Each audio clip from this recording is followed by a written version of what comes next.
Olá, alunos e alunas, sejam bem-vindos ao canal. Aqui é o professor Gustavo Lima com a videoaula Resolução da prova da etapa 1. Beleza, turma? Já estamos acompanhando aqui na tela a prova impressa e vamos começar com a questão 1. Qual dispositivo abaixo serve para energizar circuitos elétricos? Então, na letra A, temos o que chamamos de matriz de contatos ou protoboard. É nele que montamos os circuitos elétricos no laboratório. Letra B, temos um resistor. Resistor é um exemplo de carga utilizada nos circuitos elétricos. Na letra C, temos um multímetro portátil, serve para medir várias grandezas. Dentre algumas delas, tensão, corrente e resistência. Então, multímetro serve para medir. E por último, letra D, é uma fonte de alimentação utilizada no laboratório, por sinal utilizamos na última aula prática, onde a energia sai dele e vai por meio de fios até o circuito montado na protoboard. Então, para energizar circuitos, utilizamos a fonte de alimentação, letra D de dado. Na sequência, qual o princípio de funcionamento das pilhas e baterias? Então, foi um item que abordamos em sala, e a pilha, essa pilha convencional que a gente costuma usar para controle remoto, por exemplo, tem um pinozinho no positivo e onde é liso é o negativo da pilha, e esse tipo de pilha utiliza o princípio do carbono. Você tem um bastão de carbono no meio de uma solução ácida que vai corroendo esse carbono, e esse carbono vai liberando os elétrons por meio de quê? De uma reação química. Não é conversão elétrica. A conversão elétrica é realizada pela fonte, onde ela pega uma tensão da tomada alternada e transforma em tensão contínua. Não é reação física, porque a reação física se caracteriza pelo retorno do resultado ao estado inicial. Então, por exemplo, se eu pego água fervendo e consigo capturar o vapor e resfrio, ele volta a ser água líquida. Então, é um fenômeno físico quando os componentes da reação podem voltar para seu estado de origem. Já uma reação química não. Você corrói o metal, ele não consegue voltar para o seu estado anterior. Então, na pilha, que tem um bastão de carbono, vai corroendo e chega a um ponto que não tem mais o carbono e não tem mais o que fornecer de elétrons. Então, por isso que a pilha para de funcionar. E conversão de temperatura não existe nesse ponto aqui. Então, reação química é o princípio de funcionamento das pilhas e baterias. Vamos dar prosseguimento, uma questão sobre a parte de instrumentos. Então, estudamos dentro da teoria de instrumentos a questão do erro. Então, é muito importante conhecer, saber que tanto os instrumentos como alguns componentes, como o resistor, tem uma questão de erro, eles não são perfeitos. Então, a questão aqui pede a definição do que é o máximo aceitável por um produto, no caso resistência, por exemplo, ou medição, no caso de ler uma corrente, ler uma tensão. Então, temos a tolerância como sendo o erro máximo aceitável. Então, o fornecedor pré-define esse valor. No caso do resistor, temos o ouro, faixa ouro 5%, faixa prata 10%. Então, o fabricante é que definiu esse valor. Então, é a tolerância do resistor. E de maneira semelhante, temos nos equipamentos, quando realizamos as medidas de tensão, corrente e resistência. Então, temos que procurar aqui tolerância. Cadê? Tolerância e erro, confere, letra D de dado. Beleza até aqui? Vamos continuar agora com uma questão de resistência equivalente, do assunto de associação de resistores. Então, importante dominar esse tópico do estudo de eletricidade, porque vai ser útil quando começarmos a estudar os circuitos em série, paralelo e misto. Então aqui temos os pontos A e B e vamos reduzir esse circuito a um único resistor chamado resistor equivalente. Então podemos começar desse bloco aqui da esquerda ou desse bloco aqui da direita. Esse aqui, por exemplo, são dois resistores em paralelo. Eu digo isso porque a corrente que chegou aqui, ó, se dividiu. Então, sempre que a corrente se dividir e depois ela se juntar ao passar dos resistores, falamos de componentes em paralelo. E aqui, em paralelo com 2, eu posso utilizar o produto pela soma. Produto pela soma.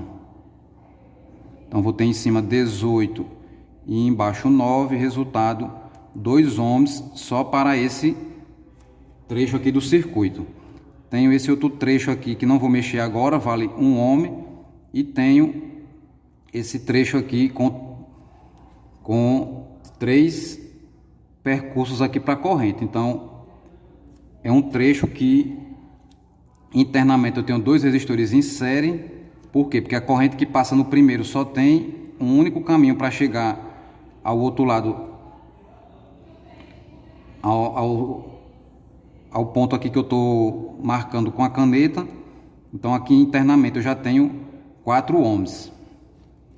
Posso fazer um 4zinho aqui pequenininho e o espaço é curto, mas vai conseguir redesenhar. Então em cima 2 ohms, 2, aqui 4 e embaixo 4. Aqui eu repito 1 e aqui eu já coloco o resultado ali 2. Então veja que eu tenho agora 2, 4 com 4. Podemos utilizar os macetes. 2 resistores em paralelos e iguais é a metade de um deles. Então aqui fica o valor de 2. E de novo ficou 2, agora em paralelo com o 2 de cima. São iguais. 2 resistores iguais vale a metade de um deles. Então esse conjunto todinho eu vou redesenhar aqui com valores 1, 1 e 2. Resultado, 3 resistores em série, 4 ohms. Vamos subir aqui a folha e continuar aqui em cima com a questão 5. Calcule o erro de medição de corrente, sabendo que a corrente foi medida. Atenção, ó, medida 8.2 e nominal 8.0. Então a fórmula do erro percentual é o valor medido menos valor nominal dividido pelo valor nominal. Resultado disso vai multiplicar por 100. Então vamos substituir agora o medido 8,2 menos 8 sobre 8 vezes 100. Resultado aqui da subtração 0,2 por 8 vezes 100. Não tem por que se afobar, vamos para a calculadora. 0,2 dividido por 8, 0,025 vezes 100. Fica apertado, mas acompanha a sequência. Vezes 100, 2,5%. Então, um erro de 0,2 absoluto representa 2,5%. Então, deixar aqui. Na sequência, uma questão de lei de Ohm. Foi ensinado em sala esse gabarito aqui, ó. Onde a variável que eu desejo encontrar, eu tampo com o dedo e descubro a relação das outras duas. Então, calcule a corrente I, intensidade de corrente, em um resistor R igual a quanto? 2.000 ohms. É interessante já transformar o K, que vale 1.000, para ficar já em ohms. Se a queda de tensão entre seus terminais, V é igual a 16 volts. Então eu tenho os valores e tenho o gabarito. Como é que eu monto a equação? Vou esconder o I, vou botar o dedo aqui, ó. I. Sobrou quem? V em cima de R. V em cima de R. V dividido por R. Agora eu substituo 16 por 2.000. E mais uma vez não tem preocupação. Venho na calculadora. 16 dividido por 2.000. 8 vezes 10 a menos 3. Então eu posso fazer três maneiras. 8 miliamperes ou 8 vezes 10 a menos 3 amperes ou 0,008 amperes. São todas as respostas válidas. Tranquilo até aqui? Vamos continuar, já está perto. Questão 7. Vamos ler aqui com atenção. Observe atentamente o circuito abaixo. Cada retângulo representa um instrumento. Então isso aqui vai fazer parte da continuação do curso, operar alguns instrumentos. Então, já estamos operando com o multímetro. Última aula, aprendemos um pouco da fonte de alimentação. Ela será utilizada mais vezes. Então, o multímetro são essas duas caixinhas aqui, esses dois retângulos, em funções diferentes. Como é que eu identifico a função de cada momento? Então, se eu tenho uma carga isolada e estou medindo a sua resistência, as duas pontas de prova ficam no mesmo dispositivo. Se eu tenho uma fonte ou uma carga utilizando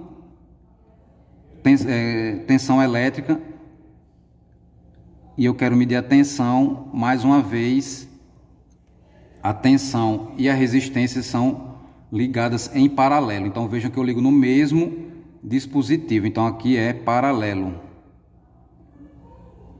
E a corrente, como é que se mede? A corrente se mede colocando o amperímetro entre dois dispositivos e não mais em um só. Então vejam que essa ponta de prova do amperímetro ficou ligada na fonte E, e essa outra ponta de prova eu liguei na carga, na resistência. Então, equipamentos diferentes é uma série. Então, é isso que a gente vai procurar. Que retângulo está em paralelo e qual retângulo está em série.